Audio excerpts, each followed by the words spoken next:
할렐루야, 여의도 직할성전 온라인 성경 통독 여행에 참여하시는 성도님들을 환영하고 축복합니다. 오늘은 365일차 로마서 개론입니다. 그럼 로마서 개론 다 같이 시작하겠습니다. 그 첫 번째 주제입니다. 로마서의 배경과 로마서의 핵심 주제, 로마서의 본문 내용 분해입니다. 그 첫 번째 로마서의 배경입니다.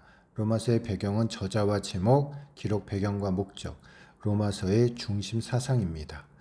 그 저자와 제목, 첫 번째 저자입니다. 초두에서 저자 자신이 바울임을 밝히고 있습니다. 그리고 그 내용과 성격 등에서 다른 서신서들과 유사한 점들이 많이 보이고 있어 본서 저자가 바울이라는 것은 분명한 사실입니다. 제목입니다.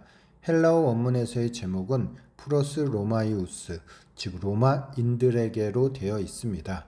로마서의 배경, 기록 배경과 목적입니다. 기록 배경은 로마의 수도에서 얼마 되지 않은 이 기독교 공동체들, 유대인 출신들과 이방인 성도들 간의 그 문제들에 대해서 어떻게 해결할 것인지, 또한 그 어떻게 살아갈 것인지에 대해서 그 신앙과 행위에 있어서 이야기하고 있습니다. 그리고 올바른 윤리관의 형성을 통한 그리스도인의 삶의 바른 자세에 대하여 교훈하고 있습니다. 두 번째 기록 목적입니다. 바울은 로마 교회를 방문하기를 원했지만 더 시급한 문제로 인해 예루살렘에 방문해야 했습니다. 그래서 편지로서 미리 이 사실을 알리고 로마 교회를 방문하기 전에 먼저 로마 성도들에게 참 구원의 원리를 미리 편지로 설명하였습니다. 그리고 로마 교회에 당면한 몇 가지 문제들에 대해서 편지로서 해결하고 또 그 갈등을 해소케 하고 또 화목케 하는 것에 목적이 있습니다. 로마서의 중심 사상입니다. 인사말 및 도입부. 두 번째는 하나님의 의의 필요성과 획득 과정 및 결과입니다. 기독교 구원론의 전반에 관한 것으로 이신득이의 과정과 결과입니다. 세 번째는 이스라엘 역사를 통해 나타난 하나님의 의를 기록하고 있습니다.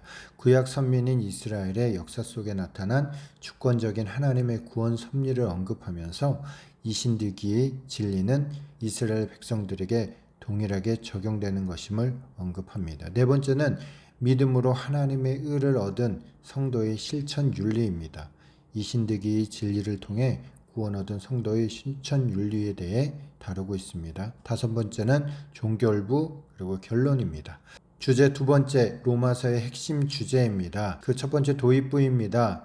머리말 양식에 따른 인사말과 수신자에 대한 감사와 기원 및 본서의 기록 동기 등을 기록하고 있으며 이신득이 진리에 대한 선포를 기록하고 있습니다. 본론부는 기독교 구원론의 전반에 관한 것으로 이신득이의 과정과 결과, 그리고 하나님의 구원 섭리, 그리고 동일하게 적용되는 것임을 설명하고 있습니다. 그리고 구원받은 성도들이 어떻게 살아가야 되는지에 대한 실천 윤리에 대해서도 다루고 있습니다. 세 번째 종결부 결론입니다.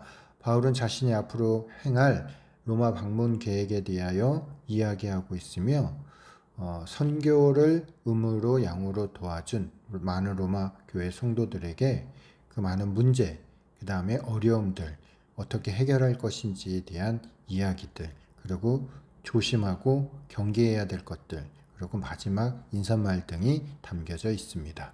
세 번째 로마서의 본문 내용 분해입니다. 크게 세 가지입니다. 1장에서는 이신득이 과정과 결과, 2장에서는 이스라엘과 구속사, 3장에서는 성도의 실천 윤리입니다. 그 자세한 내용들을 살펴보겠습니다. 내용분의 1장 이신득이의 과정과 결과입니다. 이신득이의 요구입니다.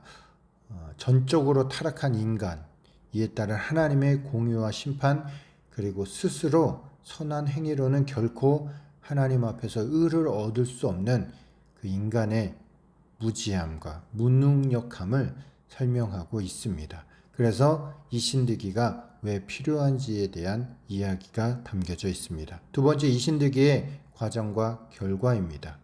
본서 전체의 핵심이 되는 믿음으로 구원에 이른다라는 구원론에 대한 진술이 적혀져 있습니다. 또한 이 이신득이 모든 사람이 구원의 대상이 된다라고 하는 것을 이야기하고 있습니다. 세 번째, 칭의 이유입니다. 이신득이의 원리에 따라 하나님 앞에서 법적으로 의롭다 함을 받은 성도들, 그들이 성화되어 또한 죄와 싸우고 죄의 법에서 벗어나야 할 것들, 고난을 극복할 것에 대하여 권면하고 있습니다. 그리고 궁극적으로 승리의 소망을 가질 것에 대하여 교훈하고 있습니다. 2장입니다. 이스라엘과 구속사입니다. 이스라엘의 선택입니다. 이스라엘은 그 특권 때문에 구원받은 것이 절대 아니며 오직 하나님의 절대 주권에 의하여 택한 자만이 구원을 받게 된다라고 이야기하고 있습니다. 두 번째, 이스라엘의 거부입니다. 유대인이 그리스도의 구속의 복음을 거부함으로 말미암아 이방인들에게로 하나님의 구속 역사가 확장되게 되었습니다. 이스라엘의 회복입니다. 미래에는 다시 하나님의 주권적인 능력과 은혜로 육적 이스라엘 민족이 회복될 것이라는 예언도 기록되어져 있습니다. 3장입니다. 성도의 실천 윤리입니다. 성도의 윤리적 의무입니다. 믿음으로 의롭다 함을 받고 구원을 얻게 된 성도가 마땅히 행해야 할 실천 윤리에 대해서 기록하고 있습니다. 성도는 하나님, 그리고 교회, 사회와 세상 권세, 그리고 이웃에 대한 의무를 가지고 올바른 실현을 하며 살아가야 된다라고 말씀하고 있습니다. 하나님께로부터 얻은 그리스도인의 자유의 올바른 사용, 곧 자기 희생, 봉사, 사랑, 덕을 세움 등의 실천적인 윤리들이 요청됨을 이야기하고 있습니다. 두 번째, 개인 인사와 끝맺는 말입니다. 바울은 자신이 앞으로 행할 로마 방문 계획을 밝히고 교회의 분쟁을 일으키는 분파주의자들에 대한 경계와 인사말을 마지막으로 기록하고 있습니다. 신앙의 적용점입니다. 내가 죄인임을 날마다 깨닫고 오직 믿음으로 의롭게 하시는 주님께 감사함으로 나가야 합니다. 믿음으로 의롭게 된 우리는 교회와 사회에서 본이 되는 신앙인의 모습으로 살아가야 합니다. 그리스도인의 참된 모습으로 세상을 변화시키고 구원에 이르게 하여야 할 것입니다.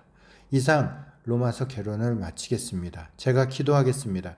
좋으신 하나님 감사합니다. 오늘도 우리가 성경 통독으로 나아가며 이제 로마서를 우리 함께 읽기를 원합니다. 그 전에 먼저 개론으로 로마서의 내용을 함께 공부하였습니다. 우리를 의롭다 하신 하나님, 의롭다 여겨주신 하나님, 그 은혜와 그 사랑에 날마다 감사하게 하시고 또한 그 예수 그리스도의 희생과 그 사랑을 날마다 기억하게 하시고 의롭게 된 우리들 그 은혜를 날마다 잊지 않고 또한 그 사랑 가운데 그 사랑의 참된 행실을 본을 보이는 모습으로 나아가 살 수 있도록 주님 도와주시옵소서. 오늘도 주님 안에 의롭게 된 의인의 모습으로 승리하는 오늘 하루 될 수 있도록 주님 축복하여 주시옵소서. 온전히 함께 하시고 축복하심을 믿고 감사드리며 예수님의 이름으로 기도했습니다. 아멘.